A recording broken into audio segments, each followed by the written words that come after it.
Susan Collins also predictably kind of waffling on what's going on here, but she said, for example, that she would support reforms plus a 2-year extension. There's been some mentions of maybe gradually, quote, weaning people off of the Affordable Care Act on these subsidies from going from 90% to 60% to 30%.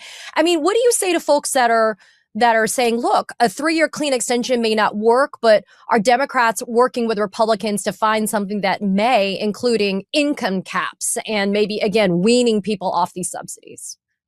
It's interesting to me that Republicans are always trying to find ways to kick people off of their health insurance. Now, this is Yeah. the same group of people who earlier this year raced back to Washington so they can enact the largest cut to Medicaid in American history.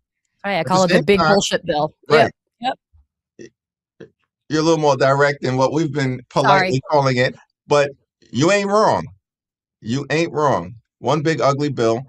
As Yeah. part of that bill, they ripped away $186 billion in SNAP assistance, literally stealing food from the mouths of hungry children, seniors, and veterans.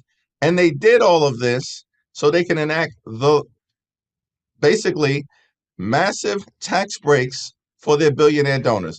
And they made those massive tax breaks permanent. And now, as we approach the expiration of the Affordable Care Act tax credits, they can't be bothered to provide some certainty, 3 years of certainty to working class Americans, middle class Americans, and everyday Americans. And so, our job right now in the House is to make sure that this gets done.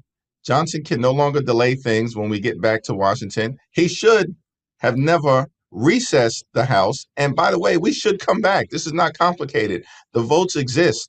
We should be acting before the end of the year. But we're going to act, and then the pressure is going to intensify on Senate Republicans to do the right thing by the American people.